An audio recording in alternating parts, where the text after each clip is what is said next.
If fantasy and romance are what you seek, featuring heroines who aren't quite so meek, with book talk and Instagram full of deceit, simply listen to our podcast, Our Picks of the Week. Huzzah! We are here. All right, readers. You know we love Grace Draven. Mm-hmm. I love Grace Draven. I can only go so long without reading Grace Draven. I know, honestly. And I was on Reddit, obviously, as I spend most of my time there now, it seems like. And I was on the romantasy sub, and it came up that Grace Draven started as a fan fiction author. I feel like we talked about this and I forgot, and now I'm surprised again. So I sent you a link to the sub, but it came up because someone recommended her fan fiction and didn't attribute it to Grace Draven, and someone else chimed in and said, "Hey, that's Grace Draven, but you can't find that fan fiction anymore, probably because she's published everything." Oh, yeah. But the fact that you don't even know that, like, I had no idea, and I don't know if that's confirmed or not, but it just says that good writers start out as fanfic writers, maybe? Yeah. So I didn't want to invest in Master of Crows again because that is a lot right off the bat. But I found I read this book apparently before, but I didn't remember anything about it. And it's a novella. It's called In the Darkest Midnight. So it takes place in her Wraith King's world, which is Eidolon and a few of the others. But this is very approachable. It's like 90-something pages. So good if you are like the fan fiction mode, like you just need a little taste of something. But I could not remember how it ended. I didn't remember how much romance was in it. And the description got me because we start out and we meet our heroine. I forget what her name is. I have no idea what her name is. It doesn't matter. But so she is hiding in like a broom closet in a castle. And there's like a festival fair thing going on. And she's 15 years old, 15 or 16. And she's terrified, out of her mind. And this pack of young people are hunting her. Oh, no. And you can feel the character's fear. And she's like, please don't find me. Please don't find me. And there's like 3 different paths that this group can go. And she hears them standing right outside of her like broom closet. And you don't know why these bullies are hunting her down until you hear footsteps coming down the hall, and it's like very solid, like decisive steps. I love it. Even steps are like slutty. Yeah. And so she's like, oh no. And she hears these voices, and it's this man who's coming down the hallway. She can't see him, but he's like, oh, hello, ladies. Like, are you looking for something? Because all their like chit-chatting and like, oh, where'd that little bitch go? Basically, they're kind of like trying to hunt her down. And she is sitting there in the closet terrified that this man saw her and is going to reveal her location as he was coming down the hallway. And he redirects the group and like, it was nice to meet you, my lady. Like, please go along. And she hears like the queen bee flirting with him right outside the door. She's like, oh my God, I hope he's a good person. Just let them leave. And he directs them off. And it's quiet, and so she's about to leave, and she hears from him, it's safe to come out now. Oh my God. That's like an emotional response. And so she climbs out, and she meets this man who's like in his early 20s. He's got flaming red hair. If you got a thing for gingers, this is the guy for you. And he's got a sword strapped to his hip, and she recognizes him as the sword master that her father just hired to teach her brother. And he is like the sword master. He comes from like a guild of famous swordsmen, and like his services are in demand across like he trains kings and princes and stuff. And she comes from a very wealthy noble family, and so her older brother, older by a couple years, is like trying to apply for the king's guard. So her father hires the swordsman to come live with them for a couple years, train her brother. And so they have this nice conversation. He's a lot older, and she's 15 at the time. So there's like no romance angle going on. This is strictly like, older brother figure saved her from bullies. But what we discover in this moment is that she has a birthmark covering half her face. It's one of those like dark purple red ones, and people call her Fireface. And so she's been bullied her entire life. And she wears like a cowl over her head, and she's like afraid to go to social situations. And poor sweet baby. Little pumpkin pie. So later on, she goes to this feast in the throne room, everything with her father. Her father and her brother love her. Like, they don't see any of, like, the birthmark or anything. It's just, that's who she is. But it gets looked at constantly and complete, like, it's just a miserable existence for her. But what she's a scribe. And so she wants to be part of, like, the king's chroniclers. Okay, yeah. Like an archivist. And so she has taken the time to, like, submit a sample of her writing to, like, the queen archivist, who, like, takes and says, oh, you have potential. Like, in a few years, you should come apprentice with me.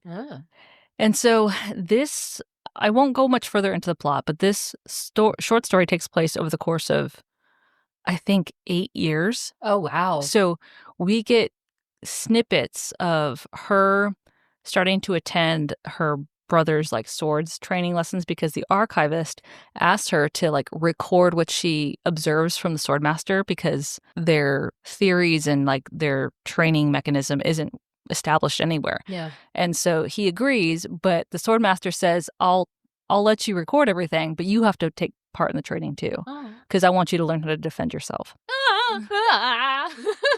And so we spend, like, a little bit of time in her, like, 16-year-old self, 18-year-old self, and then 20-year-old self. And, like, you see her relationship with the swordmaster go from, like, teacher, older brother figure to, like, oh, we're growing up.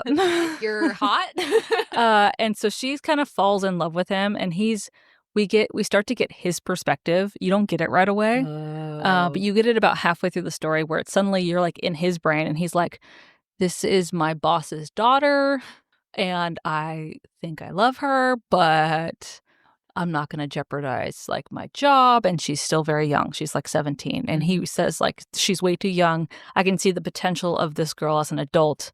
They have, like, a wonderful illicit kiss in a garden. Like, so she attends a festival, and she is always standing on the outskirts of the festival. She's, like, watches the dances and wishes she could dance, but she doesn't want to be in public. So he, like, takes her to the garden and says, we can dance here. There's no one around. Oh my God. Oh, it's just so sweet. Wow. I feel kind of scattered talking about the plot, because it's, like, it does jump around a lot, but it is such a sweet story. And I highly recommend it for people who haven't tried Grace Draven, like, entirely, because it is also on her less explicit side. Oh, interesting. So there is definitely the 60%, but it is not 5 pages long. It's like a couple paragraphs long. That's fair. And you get sweet romance. You get a great world. Like, you get to sample the world of the Wraith Kings. You get basically a good dude character. He's just a good guy, and he makes all the right decisions. And he's not a dark shadow daddy. He's a teacher. Just a nice guy. Yeah.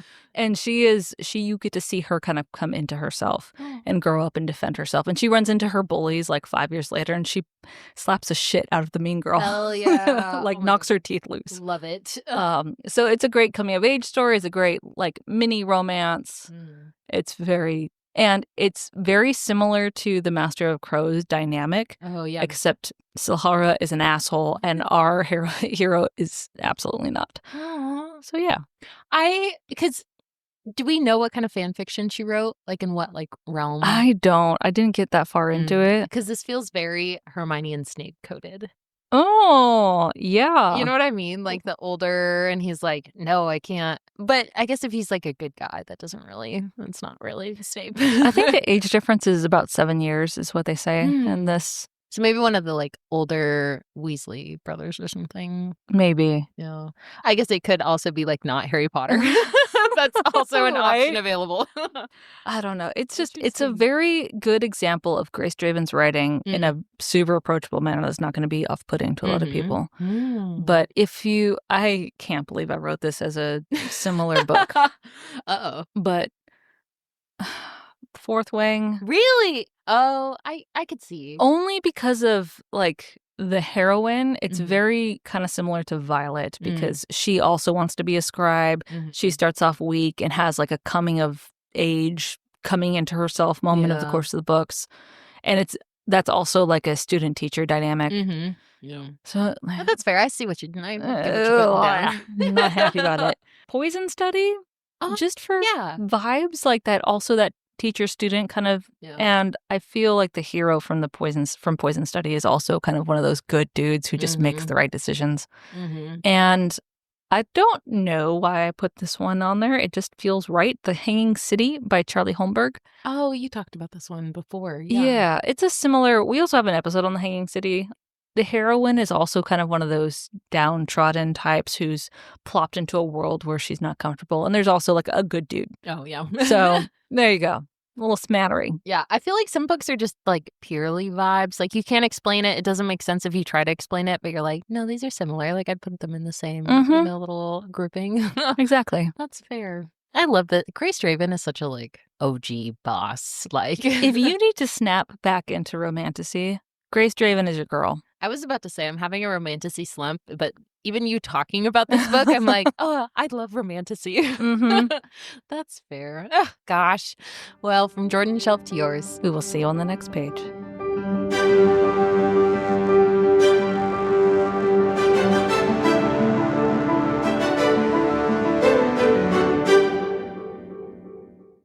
Hi, readers. Like what you've been hearing? Check out the Spice Archive at notanotherheroine.com to see all of our reviews and ratings. And if you'd like to support our growing library, find us on Patreon and get access to exclusive bonus content. If you'd like to just listen, we post new episodes every Monday and Wednesday on Spotify, Apple, and Amazon.